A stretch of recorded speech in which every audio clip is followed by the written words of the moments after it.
언론은 사회의 사실을 거짓 없이 전달하고 진실을 밝혀 사회를 건전하게 하는 역할을 한다. 그것이 언론의 역할이며 언론인의 사명이라 할 수 있다. 그러나 언론인으로서 사회적 지위를 악용하는 사람들을 우리는 많이 보아왔다.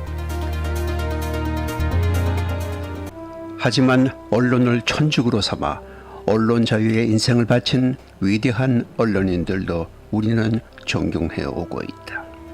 원로 언론인 이종성 회장이 바로 우리가 존경하는 언론인이다. 이종성 회장은 1930년 서울에서 부친 이휘양 씨와 모친 이노희 씨의 장남으로 출생했다. 어렸을 때부터 영리하고 글재주가 많은 이종성은 미술에도 수재였다. 경기중학교 재학 중 그가 그린 유화가 제1회 국전서양화부에 입선하는 영광을 차지했다. 그림의 재주가 많았던 이종성 씨는 미술을 택하지 않고 신문기자로 발돋움했다. 본국에서 일본으로 그리고 미국으로 옮기면서 언론인으로 평생을 보냈다. 이종성 특파원은 기자 생활을 하는 동안 많은 특종을 부렸다. 특히 4.19 학생 의교와 5.16 군사혁명 현장을 취재하면서 느꼈던 이종성 기자의 그 당시의 소감. 4.19 혁명이 1960년에 4.19 혁명 그 직전에 그 당시에 지금은 청와대지만 그 당시는 경무대라고 그랬어요. 경무대 앞 발포 사건 때 현장에 나가서 취재를 했는데 그때는 제가 동아통신 기자였었을 때입니다. 왜? 통신사 기자라는 게 할 만한 게 뭔 거니? 통신사 기자로서 통신에다가 써서 나면 있는 경향신문, 서울신문, 한국일보 다 나는 게 그 통신 기사였는데, 그래 저는 그때 갔을 때 발포 사건에 막 학생들이 쓰러지는 현장에서 학생들을 싣고 그때 성모병원이 그땐 명동 언덕 위에 있었는데 거기서 부상당한 학생들을 갖다 여러 번 왔다 갔다 하면서 날랐던 일이 생각이 납니다. 특히 기억에 남는 것은 이종성 회장이 법정 출입기자로 있을 당시 동대문 시장을 장악했던 주먹계 보스 이정재의 만남이다. 그가 형장에 이슬러 사라지기 전 재판소 안에서 있었던 이야기다. 그 후에 이제 그 61년도에 5.16 군사혁명이 일어나가지고 그때 4.19 당시에 발포 책임자 곽영주하고 이제 종로 사가에서 고려대 학생들이 그 조직깡패한테 이제 조직폭력배한테 매맞은 거 책임을 갖다 묻기 위해서 이정재, 소위 그 동대문 시장 상인 조합장이었던 이정재 씨를 갖다가 이제 깡패 두목으로 몰아가지고 그때 당시에도 물론 동아통신 기자였었죠. 법조 출입을 했기 때문에 그 사람들 그 재판 과정을 쭉 지가 눈여겨 그 재판 때마다 들어가서 그거 했었는데 이정재 그 양반하고는 지가 좀 개인적으로 친분이 있었기 때문에 뭐 필요한 게 없느냐 그러면 그때 피고석에 앉아가지고 그 이번이 컬컬하니까 은단 좀 사달라고 그래서 그게 또 나가가지고 은단을 뭐 한 10개쯤 사가지고 와서 간수가 그때만 하더라도 자유당 때 그 군사혁명 직후인데도 간수들이 기자들이 뭐 하는 법조 출입 기자들이 그거 하는 거에 대해서는 아주 크게 봐줘서 그때 눈가지고 그랬던 일이 생각이 나요. 그런데 제가 볼 때는 그저 이정재라는 그 사람은 물론 깡패로서 처형이 돼가지고 사형집행 당하고 그랬지만 그 사람은 굉장히 의리가 있다고 봅니다. 동경올림픽 대회 때는 신금단이라고 육상 선수가 있었어요. 신금단이가 자기 아버지하고 만나는 현장에는 한국 기자는 사실 저 혼자가 있었어요. 그 조선회관이라는 이북 조총련 계통의 조선회관에서 만나는데 그거 이제 서울서 신금단이 아버지를 데려와 가지고 둘이서 만나는데 물론 만나는 현장에는 들어가지도 못했죠. 나올 때 신금단이가 조청년 아이들이 경호해 가지고 데리고 가면서 아버지 아버지 하고 불렀는데 조선일보 같은 데에서는 그냥 그걸 갖다 지가 다 기자들한테 브리핑을 해줬는데 조선일보는 아주 편집자가 기가 막히게 타이틀을 갖다 매겨가지고 아바이 잘 가오 그런 얘기해서 그 아바이 잘 가오라는 말 한 일도 없는데 아버지 분명히 그래 뜬 걸 지가 듣고 있는데 그랬던 일이 그 현장에는 절대로 못 들어가게 해서 아무 기자는 일본 기자도 못 들어가고 저도 못 들어가고 했습니다. 그 만나고 불과 한 2, 30분 만나고 나올 때 나와가지고 그냥 분해 상봉만 시키고 그냥 조청년 아이들이 그냥 데리고 갈 때 그때 아버지하고 부르면서 헤어졌던 거 그거고 또 72년도 그거는 64년도 1964년도 했었고 1972년도에 한필화 오빠가 그 삿포로까지 왔는데 북해에서 삿포로까지 왔는데 그때 또 인상 깊었던 건 그 IOC 위원장이었던 무란대지라고 계셨어요. 그분하고 한국일보 장기영 사주하고 그때 니나를 할 때 저를 갖다 데리고 가셔가지고 니나에 참석했던 일도 생각나고 근데 한필화는 결국 한국 측과 북한 측에서 흥정을 하다가 오빠하고 동생하고 누이 동생하고 만나지도 못하고 그냥 한필화 오빠는 서울로 갔고 한필화는 그냥 이북으로 갔었는데 이북에 그 당시에 한필화 선수도 그렇고 물론 저 육상의 신금난 선수도 그렇고 세계 기록을 다 가지고 있었던 선수들인데 아버지를 만난 쇼크와 오빠를 못 만났던 샥이 와서 그러는지 기록이 아주 좋지 않았던 생각이 납니다. 1966년쯤이다. 세계 일주 단독 취재 여행을 했다. 약 4, 5개월 동안 혼자 세계 일주를 하면서 각 고장에 살고 있는 동포들의 애환과 자긍심을 취재한 것은 한민족 네트워크의 단초를 제공해 주었던 특종 기사로 한국 언론사의 자랑스러운 업적으로 남겨져 있다. 특히 인상 깊었던 것은 서부 독일에 있는 동안 우리 동포 광부들과 간호원들과의 만남이다. 처음 찾아온 고국 기자라고 반가움과 서러움이 뒤섞인 눈물의 상봉이었다. 그때 가장 인상 깊었던 건 서독에 갔을 때 간호원 서독 파견 그 당시에 박정희 대통령 시절이니까요.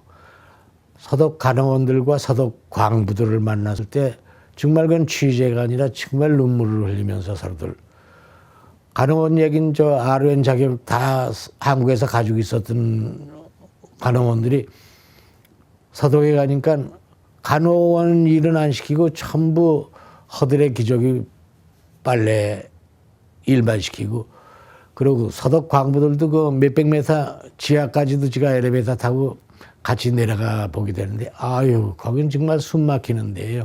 그런데도 그 서독 광부 중에 약은 사람들은 거기서 콩나물을 갖다가 길러가지고 그걸 갖다 키워서 국을 끓여 먹으면서 향수를 달래고 있더군요. 그 후 30년이 지난 1995년 9월에 이종성 특파원은 아내와 함께 유럽을 돌면서 그 당시에 감격스러웠던 일을 되밟아 보곤 했다. 이종성 특파원이 한국일보 동경제사장으로 활약할 당시 정치 사회면에서 수많은 사건들이 연일 발생하고 있었다. 그러나 그 중에서도 잊혀질 수 없었던 것은 세계인의 이목을 집중시켰던 처참한 칼기 피격 사건이다. 대한항공 격추 사건 그건 정말 잊을 수가 없어요. 그때는 그냥 동경서 얘기를 듣고 그냥 바로 그냥 그 북해도 최북단 왁가나이라는 데까지 가지고 현장 그 격추 추정되는 현장까지 보트를 갖다 빌려 타고 가서 취재하고 사진도 찍고 했는데 다행히 그래서 타사에 비해서 24시간 앞질러 가지고 그냥 한국일보 그냥 일면서부터 그냥 쫙 화보서부터 기사서부터 났던 게 아주 참 감명 깊게 느껴졌고요. 또 1977년 한국일보 칼럼에 실렸던 이종송 주필의 글을 모아 잔디밭을 출판했다. 특히 그 기자로서 생활에 일어나는 여러 가지 그 좋은 점 또는 나쁜 점, 비판할 점을 그 수필집으로 낸 잔디밭, 많은 사람들이 아직도 기억을 하고 계실 겁니다. 그 잔디밭을 통해서 그 우리 이민 생활을 해가는 동포들에게 한 지침서를 만들어줬다는 것도 우리 하나의 그 미주 한인 이민사에서도 상당히 기억해야 될 점이라고 생각합니다. 1970년대 새로운 이민 물결이 아메리카 대륙에 몰려들 당시 한인 사회는 언론의 불모지나 다름이 없었다. 이러한 척박한 환경에서 이종송 회장은 한국에서의 풍부한 경륜과 언론계의 대부로서의 리더십으로 이민사회 언론을 발전시키는 데 주력했다. 이종송 회장은 초창기 미주 한국일보의 기틀을 세우는 데 열심히 노력해 오늘날 미국 속의 한국 언론의 기틀을 잡았으며 주류사회의 소수민족의 언론인의 목소리를 내도록 토대를 구축하는 데 뿌리 역할을 했다. 그는 진정 미주 한인 언론인들의 롤 모델이나 다름이 없다. 1987년쯤이다. 한국일보 LA지사는 FM 방송의 기회를 갖게 되었다. 방송 명칭은 라디오 한국이었으며 회사 명칭을 한미 방송 주식회사라 했다.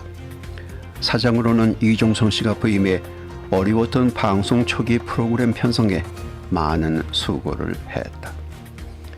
패사디나 아르케디아에 있는 KMX FM 방송국의 제너럴 매니저 더비 커닝함 씨와 계약을 맺고 매일 저녁 6시부터 9시까지 2시간의 생방송으로 월요일부터 토요일까지 주 6일 계속되는 스케줄이다.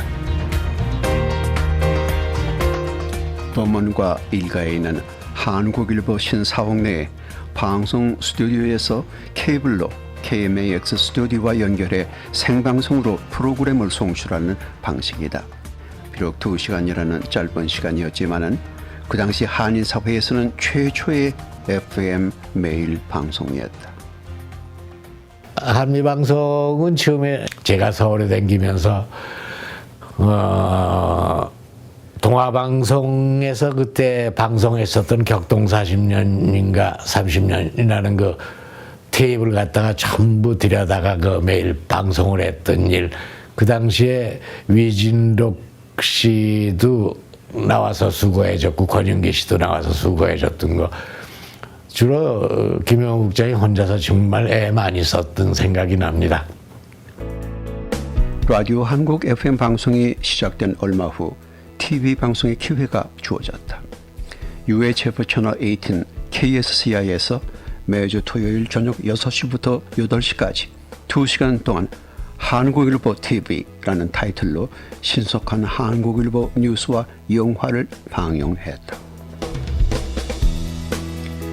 그 당시 TV 방송 스텝으로 이종성 사장, 위진록 선배, 김영호 방송국장, 권윤기 아나운서, 그리고 루키 아나운서였던 윤부영 등이 활약했다. 이종성 회장은 그 옛날 동화통신 기자로서 그리고 도쿄 특파원으로 취재 활동을 할 당시 세계적인 많은 명사들과 만났던 잊혀질 수 없는 추억도 있다. 1967년 일본의 키시센스케 수상과 만나 취재했던 일, 1967년 6월에 루치아 파바로치 이전에 세계적인 명테너 가수 조셉 디 스테파노와 만났을 당시의 이야기, 1967년 9월 일본 도쿄 도지사 미노베 류키치와 만나 취재했던 감회, 1971년 일본의 노벨 문학상 수상작가 가와바다 야스나리시와 만나 이야기했을 당시의 추억, 그리고 1975년 우리나라 마지막 황태자비 이방자 여사와 만났을 당시에 감격스러웠던 기회 등 많은 회고담을 남겨놓고 있다. 이종성 회장 슬하에는 두영, 기영, 은영, 이남 일녀를 두고 있고 자부는 이혜영, 김성희, 사위는 로자, 추다. 장손인 준용은 최희선과 2008년 12월에 결혼하고 현재 손녀로 지아, 지현, 캐서린, 앨리슨 등이 있다. 16살 아래인 여동생 종신이가 있는데 남편 블루스와 사이에 다나, 케네스, 바비가 있으며 모두 동부에 살고 있다.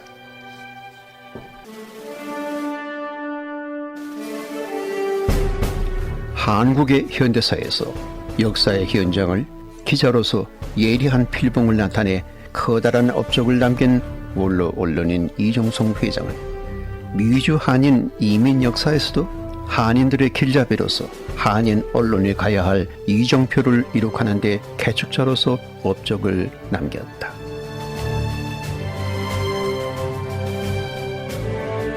지난 40년 동안 언론인의 한 길만을 걸어온 이종성 회장의 인생은 미주 한인 언론계에서 가장 중요한 필봉의 하나이기 때문이다.